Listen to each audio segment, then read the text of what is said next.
Chapter 68. Serikat 2. Oh, kamu sudah di sini.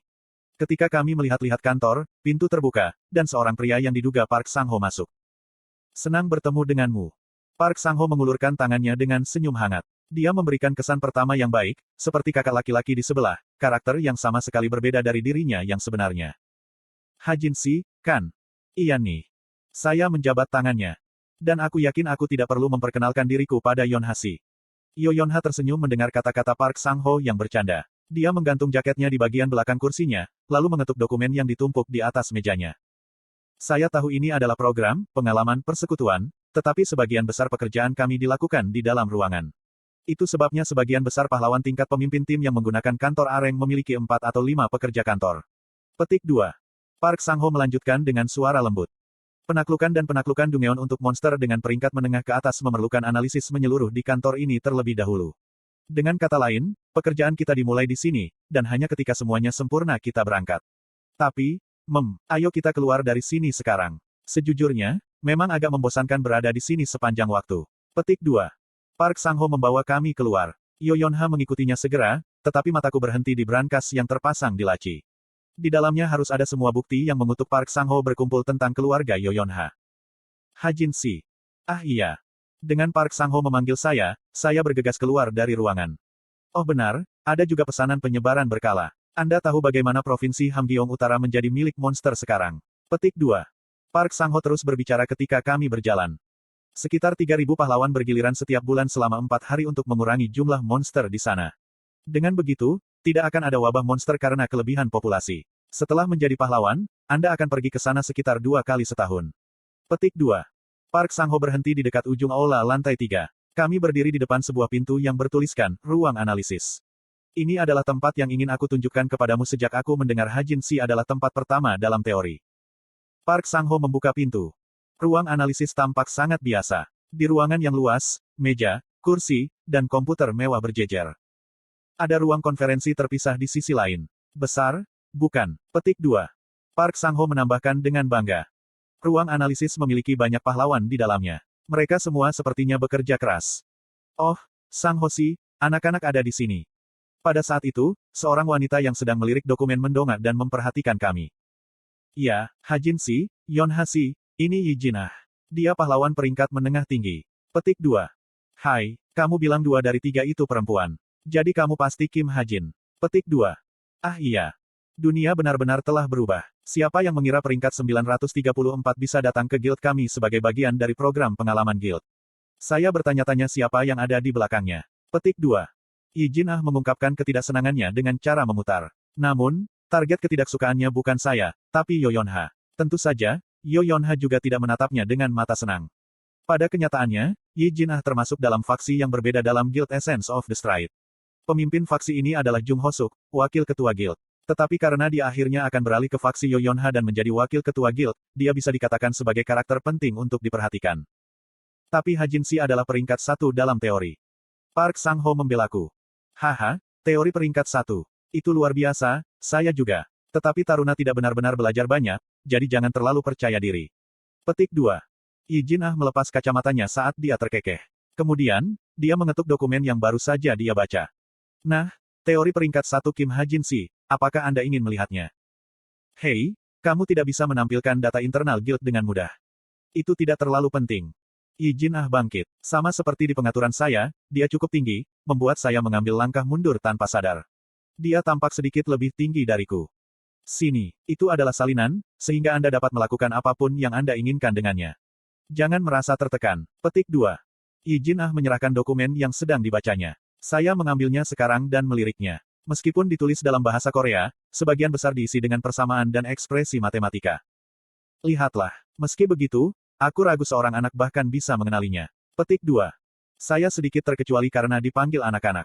Meskipun saya tahu dia tidak bermaksud secara fisik, saya ingin berdebat bahwa tinggi badan saya rata-rata. Petik 2. Saya duduk di kursi kosong di dekatnya. Ketika saya mengeluarkan pena dari tas saya juga mengeluarkan laptop saya dan meletakkannya di atas meja di depan saya dengan gerakan yang halus. Hadiah, pengamatan dan bacaan saya, diaktifkan. Masalah pada dokumen tersebut tampaknya memperkirakan variabel yang bisa terjadi saat menaklukkan Dungeon. Tapi bukankah pekerja kantor biasa menggunakan sesuatu seperti ini? Bagaimanapun, prosedur perhitungan dan hasil muncul di depan mataku. Yang harus saya lakukan hanyalah menyalinnya. Saya bertanya pada Yi Jin Ah. Apakah kamu punya selembar kertas? Petik 2. PF, untuk apa kamu membutuhkannya? Yi Jin Ah mencibir tanpa memberiku kertas. Itu akan sulit. Hajin Si, itu bukan pada tingkat masalah ujian. Petik 2. Park Sang-ho memberiku kertas sebagai gantinya. Karena sikap Yi Jin Ah yang menyebalkan, saya bahkan lebih terdorong untuk membuktikan bahwa dia salah. Aku mengepalkan gigiku ringan saat aku mulai menuliskan prosedur dan hasil perhitungan. Sementara aku berada di tengah-tengahnya, Yoyonha tiba-tiba berbicara. Kadet lainnya baru saja tiba di lantai pertama. Oh benarkah? Ayo pergi bersama. Yoyonha meninggalkan ruang analisis bersama Park Sang-ho, tetapi saya tetap tinggal dan terus menulis semuanya. Di dunia akademis, itu adalah prosedur standar untuk menuliskan setiap langkah perhitungan. Namun, ketika saya hampir selesai dan hanya memiliki langkah terakhir yang tersisa untuk menyelesaikan, seseorang menyambar kertas yang saya tulis dan membaliknya. Jelas, itu adalah Yi Jin Ah.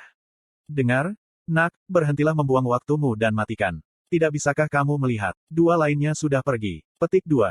Petik 2. Dia memberikan kesan yang tidak mengundang untuk memulai, tetapi sekarang dia mengerutkan kening, dia bahkan tampak agak menakutkan. Mengetahui bahwa saya tidak berdaya di sini, saya bangkit. Saya akan meninggalkan solusi saya di sini, jadi jangan ragu untuk melihatnya ketika Anda punya waktu. Jangan coba-coba buang waktuku, tes. Yi Jin Ah mengusir saya. Persis seperti itu, saya praktis diusir dari ruang analisis. Petik 2. Sialan yang gila. Saya tidak menyelesaikan langkah terakhir. Dia lebih baik tidak bertanya tentang itu nanti. Saya kembali ke lift dan turun ke lantai 1. Di sana, saya melihat kadet ketiga yang konon baru saja tiba. Kadet itu adalah seseorang yang terlalu kukenal. Benar, sekali lagi Chae Nayun. Ketika dia melihatku, dia berteriak dengan ekspresi terkejut. Apa? Hei, kenapa dia ada di sini? Petik 2. Siapa yang tahu gelombang? Yoyonha tersenyum main-main. Saya juga memiliki sesuatu untuk dikatakan kepadanya. Kamu bilang Chae Nayun tidak akan datang. Benarkah? Pada saat itu, jam tangan pintar Yoyonha berdengung. Ekspresinya menegang, membuatku bertanya-tanya siapa itu. Kalian berdua bisa melanjutkan. Saya perlu menggunakan kamar kecil. Petik 2. Kemudian, dia dengan sembunyi-sembunyi melarikan diri. Pialang pribadi Yo Jin Hyuk. Di bawah lampu neon yang sudah usang, Yo Jin Hyuk menatap sebuah dokumen dengan linglung. Dokumen tipis ini berisi ringkasan insiden yang terjadi 16 tahun lalu. Haha. Tiba-tiba, dia terkekeh. Dia menjelajahi masa lalu selama hampir 1 bulan. Namun, dia tidak bisa mengetahui banyak tentang masa lalu Kim Ha-jin. Ada banyak alasan rumit untuk itu, tetapi alasan terbesar adalah bahwa ada terlalu banyak orang yang terjerat di masa lalunya. Tetapi karena kesulitan masalah meningkat, begitu pula minatnya. Akibatnya, dia mengubur dirinya sendiri dalam pekerjaan ini selama sebulan tanpa mengeluh, dan dia akhirnya menemukan petunjuk penting. Laporan Kwang Oh. Korban, 96. Catatan khusus, kematian seorang wanita di bulan terakhir kehamilannya. Pembantaian penampungan evakuasi Kwang Oh. Ketika monster membanjiri wilayah benteng Kwang Oh, 87 warga sipil biasa dan 9 pahlawan yang mempertahankan tempat perlindungan evakuasi semuanya terbunuh. Meskipun pemerintah dan asosiasi menyimpulkan Jin sebagai pelaku, Yo Jin Hyuk tahu kebenaran yang tersembunyi. Alasan dia diusir dari klan Yo di tempat pertama adalah karena dia mencoba mengungkap kebenaran. Sederhananya, tragedi berusia 16 tahun ini bukan ulah Jin. Petik 2. Yo Jin Hyuk tahu orang-orang di balik kejadian ini.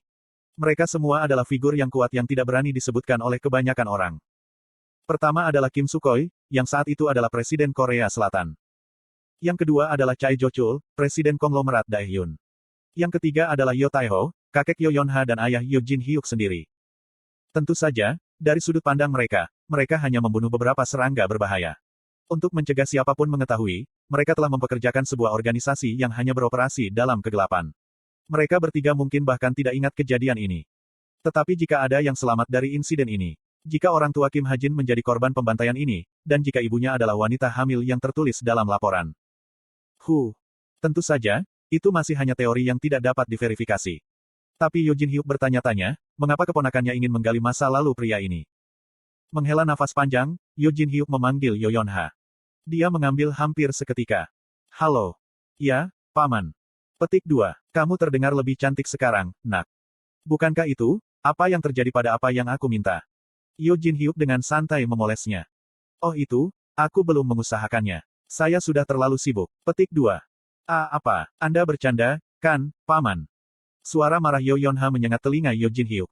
Yo Jin Hyuk mencoba yang terbaik untuk mempertahankan karakter paman yang ringan ketika dia bertanya secara tidak langsung.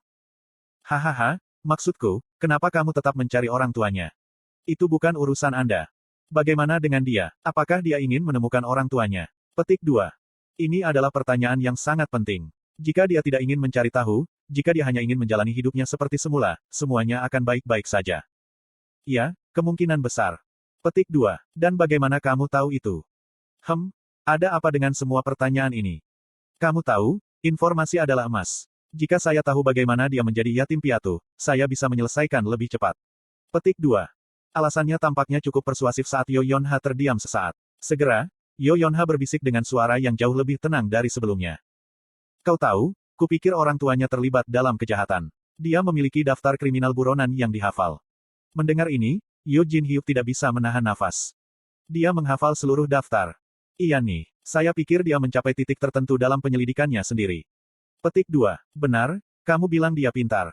Dia peringkat 1 secara teori. Dari apa yang saya dengar, dia tidak mendapatkan satu masalah pun yang salah dalam ujian tengah semester dan ujian akhir. Jika dia sepintar itu, bukan tidak mungkin baginya untuk menyelidiki insiden Kuamoh. Tapi untungnya, dia keliru. Pelaku tragedi itu bukanlah beberapa kriminal yang dicari. Mereka adalah bangsawan sejati, yang masih memiliki pengaruh besar di seluruh negeri. Yo Jin Hyuk menghela nafas sekali lagi. Dia harus mengakhiri masalah ini di sini.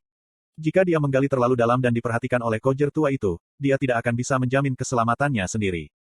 Kojer tua yang tidak menyenangkan yang tampaknya menyimpan ular yang tak terhitung jumlahnya di tubuhnya, salah satu pria terkuat di Korea baik dalam hal nama maupun kenyataan yang sayangnya gagal di Liga Nine Stars 50 tahun yang lalu, penerus generasi kedua dan pemilik asli Daehyun, Chae Jo-chul the Immortal. Orang tua ini bukanlah seseorang yang bisa Yo Jin Hyuk tangani. Petik 2. Aku baru saja ditelepon. Ayo bicara nanti. Petik 2. Klan Yo telah tumbuh, tetapi dari pendiriannya, itu adalah anjing pemburu klan Chae. Chae Jo-chul adalah seseorang yang akan meninggalkan anjing pemburunya tanpa ragu, jadi dia tidak akan keberatan membiarkan beberapa anak anjing pemburu itu mati. Tunggu, Paman, kapan kamu akan selesai dengan? Yo Jin Hyuk menutup telepon sebelum Yo Yonha bisa menyelesaikannya. Kenapa kamu terlambat, Nayun-si? Menunggu Yo Yonha kembali dari kamar kecil, Park Sang-ho bertanya pada Chae Nayun. Aku mengunjungi kakek. Kakek Nayun. Jadi itu pasti. Menghormatinya Chae Jo-chul. Petik 2. Ya, saya belum melihatnya sebentar, jadi butuh beberapa saat. Maaf. Tidak, itu wajar. Jadi, saya kira dia baik-baik saja. Petik 2. Park Sang-ho membuat keributan, yang bisa dimengerti karena kakek Chae Nayun, Chae Jo-chul, adalah salah satu orang terkuat di seluruh dunia. Tidak ada pahlawan yang tidak memandangnya. Maaf, aku sudah selesai sekarang. Pada saat itu, Yo Yonha kembali dari toilet. Chae Nayun berkata dengan bercanda. Bagaimana kamu butuh waktu lama untuk mengambil dump? Aku tidak. Ngomong-ngomong, Sang Ho-si, apa jadwal kita selanjutnya? Petik 2. Suara Yo Yonha tampak agak tajam.